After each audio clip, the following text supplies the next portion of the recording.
This is Bill Ryan from Project Camelot and Project Avalon, and the date is the 16th of February 2010, and this is a bit of an unusual video presentation here because I'm taking the step of making a video as an interpretation and as a commentary on an audio interview which we did with an important witness who came and reported his story to Project Camelot a little while ago, about a couple of weeks ago.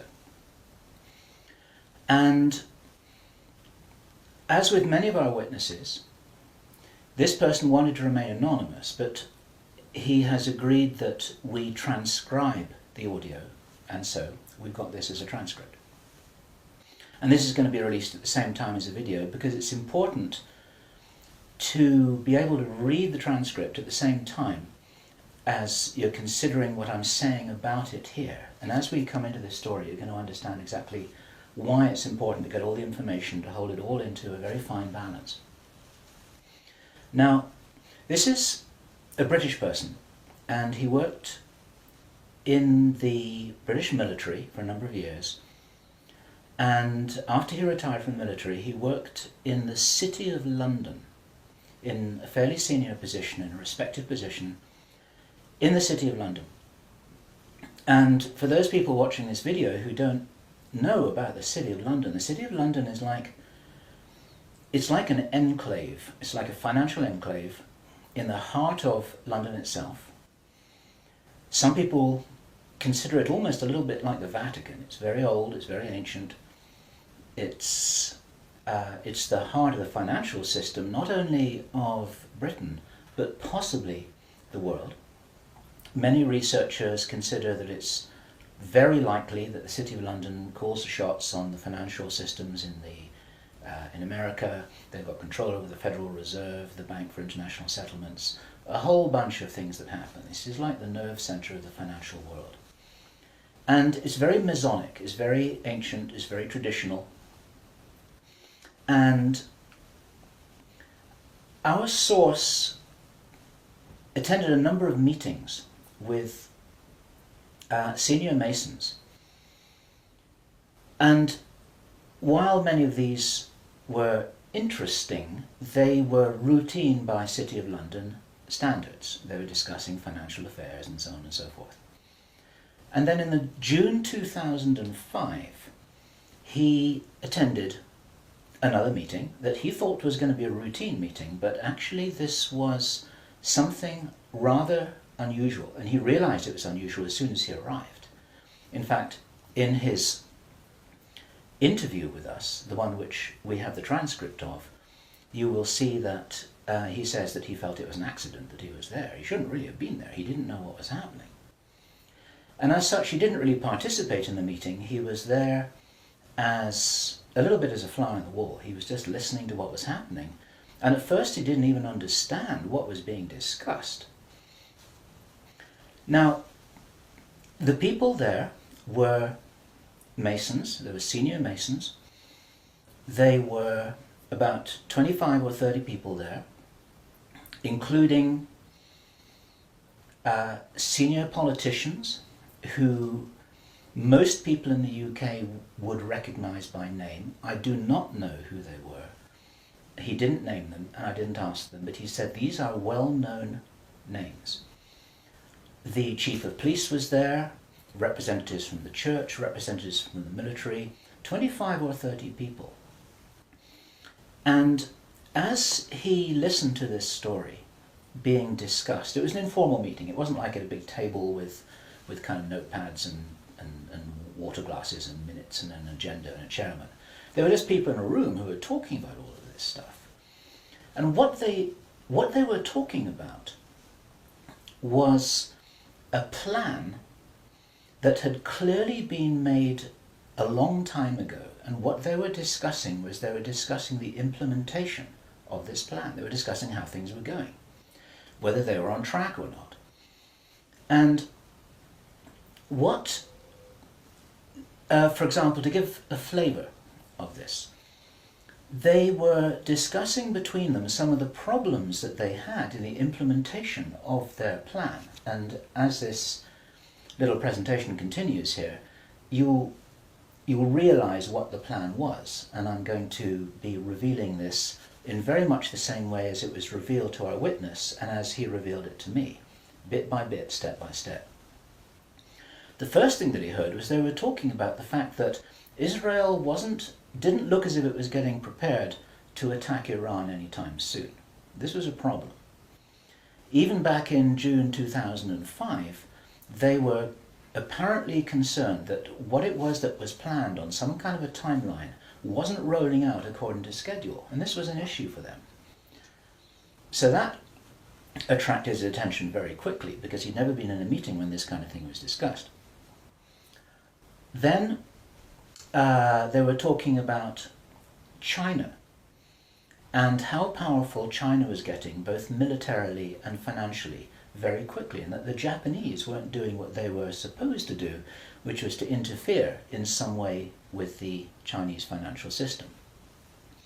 They weren't doing that, and this was another problem because China was getting too strong too quickly. Other things that were discussed were, for example, the coming financial crash, the centralization of resources, everything that we saw starting to happen in October 2008. They were planning that and referring to it in their meeting in June 2005. So there was clearly a rollout of some plan here, and he was quite shocked the more that he heard, and when he really realized what was happening, he was extremely shocked. And one of the reasons why I'm giving this video presentation now is to soften the blow and interpret this a little tiny bit, because it is shocking information. And what I also want to do is I want to try and differentiate out between what it was that he reported, because he'd heard it with his own ears, and what it is that is his speculation and my speculation about how all this fits together. It's very important information. We need to know this stuff. Even though it doesn't look like it's going to be on track, I don't think this will happen. I think that there are a bunch of crazy people there who are extremely determined to do something, and they were in a hurry, and this is important to understand. They were in a rush to try and roll out this sequence of events. Now, what he described is what the sequence of events was. It starts with Israel attacking Iran. Now, this hasn't happened yet. There have been a number of indications that there are forces which are trying to push this into happening. You've only got to follow the news for the last 2 years to realize that the public is being prepared for a justification for this kind of thing. Iran is being set up as being the bad guys that deserve something to happen to them, and so on and so forth.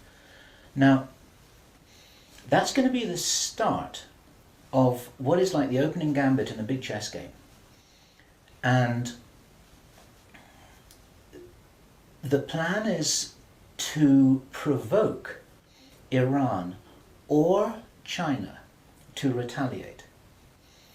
And our guy, our source, who is a military man, is privately as convinced as he can be, although this has never been made public and this is not publicly known, that Iran does have nuclear weapons. He believes that they have been provided by China behind the scenes.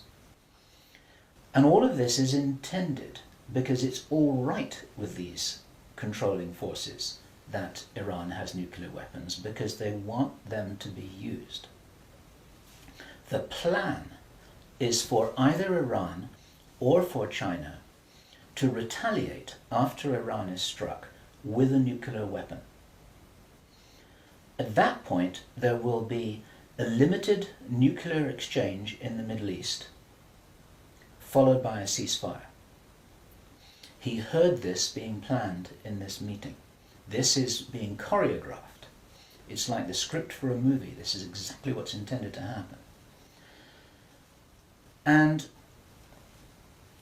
during this time, the other thing that's being set up for this, and many people watching this will be aware that this is being set up in the background. We've had a lot of information about this from a number of good researchers from many countries who are reporting this on the internet, that things are being set up in many of the Western countries for there to be heavy controls over populations, martial law, increased powers on security forces who are not just the army or the police, but in Britain, for example, our source said that he absolutely knew personally for a fact, that a very large number of private security people, their powers were being increased to give them the ability to arrest people, the ability to detain, the ability to handle riots in streets. And here we're talking about just regular people working in private security, people who give the parking tickets on the streets. Their powers are being increased in the same way. And last year we heard President Obama talking about how he wanted to have a sort of national guard at home in America ready to handle this kind of thing. There are a lot of indicators that this is being set up. And in this rollout of this crazy scenario where it is intended that there will be a limited nuclear exchange in the Middle East, the idea is that as the world looks upon this with horror, then they will demand from their governments that there are heavy controls over travel, over communication, over people who meet, over people who protest in the streets. They want to make sure that they don't have crazy bombers on aeroplanes, crazy bombers in the shopping malls. They want to make sure, and because people will be driven into fear by this, they'll request and demand and insist on heavy controls from their governments, which will be justified. And this is where you're going to kind of get the martial law situation in all the Western countries. It's intended as a justification. All of this is just the start of something, because this story gets much bigger, and it's pretty horrifying. And if watching this now you're feeling a little bit shocked, this is how I was feeling when I heard this information, and this is how our source was feeling when he was hearing this information in this meeting, because this is just the beginning. Now, during the time of this ceasefire, everyone's shocked, everyone's frightened, everyone's really terrified about where this is going to go. There are all kinds of heavy controls over populations everywhere. And then the next thing that happens in this chess game that's being played is that biological weapons are released on China. He heard this being discussed in this meeting. They will release a flu-like virus that will be genetically targeted against the Chinese population. It's racially targeted against the Chinese people. It's designed to spread like wildfire and to knock out a large number of the Chinese people. And these people in this meeting were laughing about this. They said, China will catch a cold. Those were their words. China will catch a cold. And they were laughing about the fact that these biological weapons will wreak havoc among the Chinese population. And after that, then what effectively will be a kind of plague will actually spread right across the world to the West as well. Our source was not clear whether this was a Chinese retaliation or whether the thing would just spread out of control in the way that it would be very understandable if it did, whether it's racially targeted or not. These things actually mutate. So now you've got a situation where there's been a limited nuclear war in the Middle East. There's a pandemic that really is sweeping across the world and really is killing people very visibly. And you've got this totalitarian military lockdown in all the governments in the Western world because everyone's going to be in panic about all of this. And then, he said, then the real war starts. Something that would be justifiably called the Third World War, with a much more major nuclear exchange. And at this point, I asked him, is this just about population reduction? What is this about? Why are they doing this? Why this insane Dr. Strangelove plan for just unleashing all of this stuff on the world? Why do it? Now, as our conversation went on, I started to find answers to those questions. Now, some of this is speculation. I want to share this speculation with you because it's important enough that we work together here to figure out what's going on. And there are some clues, there's some very important clues that I'm going to present to you here in this video. He said, absolutely, it's about population reduction.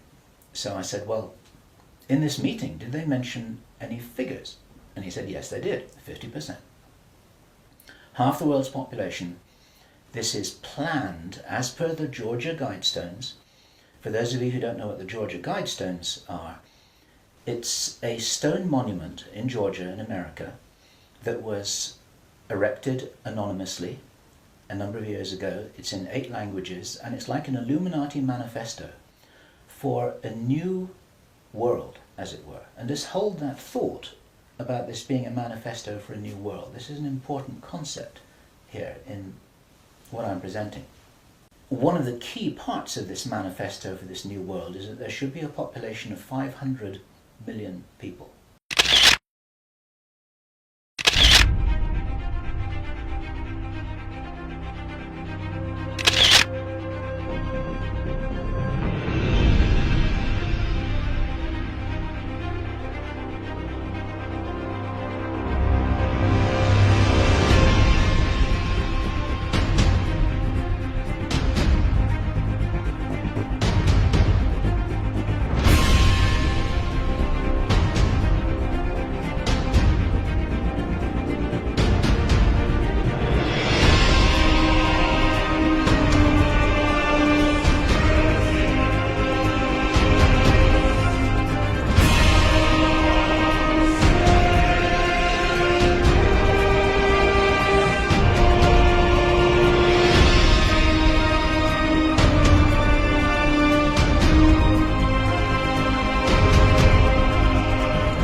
Now, 500 million people is an enormous reduction from the nearly 7 billion that we've got at the moment. That's pretty much 95% of people who would no longer be on this planet. And 50% is a step towards that. And there's a reason why they're doing all of this. There's a reason why they're in a hurry. There's a reason for this insanity. And when he was explaining this, then he said that they have a name for this plan. This project has got a name. And I said, well, what is this name? He said it is called the Anglo-Saxon Mission. The Anglo-Saxon Mission. Now, I'd heard that before. It was something historical, I think, to do with the Crusades quite a long time ago. But I hadn't heard it in the present day context, and neither had he. And later on, as he continued to tell his story, I began to understand what I thought this might be about. Hence the title of this video, and the reason why I want to share this information with you, because we need to work together to figure out what's going on here. It's extremely important to understand. There's a plan, I believe, that Hitler would be proud of, which is so evil, it's so Machiavellian, it's so hard to face up to, it's so unbelievable, that I need to put it on the table for you so that you can consider whether or not this might be a possibility.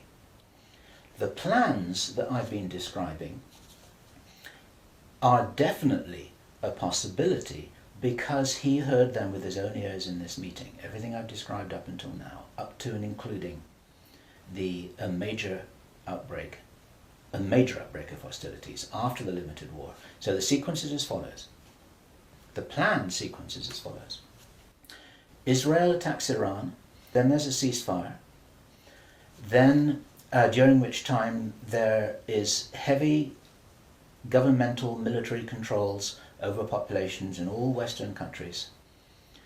Then China is attacked by a biological weapon. It's a flu-like disease that spreads like wildfire. This goes all over the world, and then they have a major Third World War.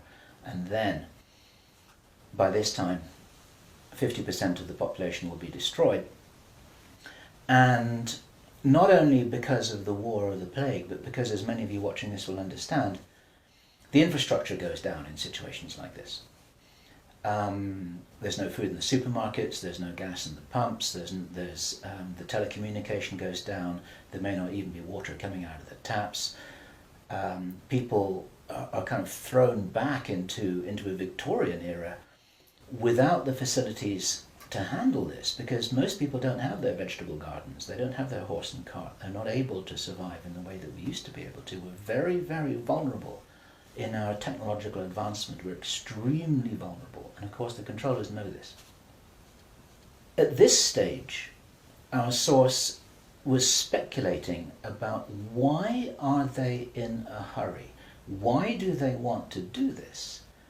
And there's a sort of heavy irony here, which is like, I was saying, well, if you're going to plan the Third World War, then why not take your time over it and get it right and do a really good job? You can, this could be in 20 years' time or 30 years' time, it doesn't really matter. Why is there in such a rush? And our source said that he felt, from inside information that he's continued to receive, that this is still timed for something around 18 months from now.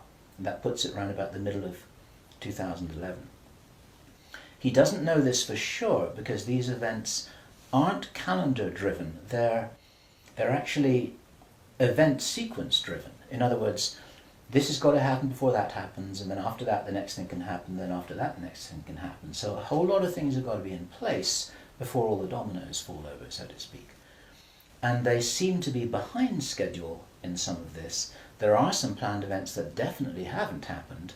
One of the things which I remembered when I was hearing this story was that our source, Henry Deacon, and many of you who've watched Project Camelot videos and read their reports for the last 3 years will know that when we met Henry Deacon in 2006, he said that in his own inside information was that there would be a war against China in 2008. Now that didn't happen. And all this time, at that time it didn't make any sense, and even now it didn't make any sense. It's like, well, all right, but why do this? Why do this? Why do this? Now, this was his answer. And our source is a pretty smart guy. He's been in the military. It's a totally different story that he didn't debrief in our audio transcript, which you have the opportunity to read, but he's had his own ET experiences in the military. He's got his own sources of information about some of the background for this.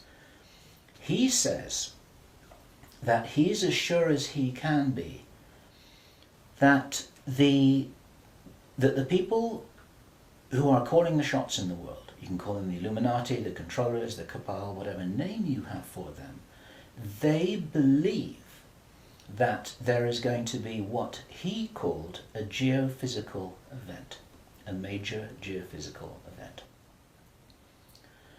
He says that the best information that he's got is that the insiders believe that this is going to happen, or they are concerned that this is going to happen. And many of you watching this will know that this isn't a completely crazy idea. There have been trillions of dollars that have been spent on deep underground bases for some reason which we don't know why it is. You'll know about the seed bank in Svalbard. This is in the public domain, where all the seeds of all the plants and all the crops in the world have been buried deep inside a granite vault in northern Norway. There are many precautions being taken as if something might happen that could really threaten some of these valuable resources, including the seed banks of the world. Now, if there were to be a major emergency like that, something that would actually make a war look very inconsequential, the thing that will help the human race to survive it, or will help parts of the human race to survive it, is if there is already emergency preparedness in place before it happens. In other words, if you knew that there was an emergency coming, if you knew, for instance, that there's a hurricane coming in to hit your city, Then you put all the emergency preparedness in place beforehand. You have the troops ready, you have the infrastructure ready, you have the military ready, you have everything that you need ready to handle this situation so you can respond and react and recover in the best possible way. Our source suggests that the reason for this whole Third World War scenario is that then the Western governments, with the Chinese out of the way, will be in a state of such totalitarian control of their own population that they will be best equipped to recover and rebuild the new world after a cataclysm. And he thinks that this is what's happening. And I have to tell you that this terrible logic makes sense to me, that they would think that way. I'm not for a moment agreeing that this will happen. I think this is wild, crazy stuff, but if they believe that it's going to happen, then this could be their justification for this kind of plan that we've heard about is really being discussed.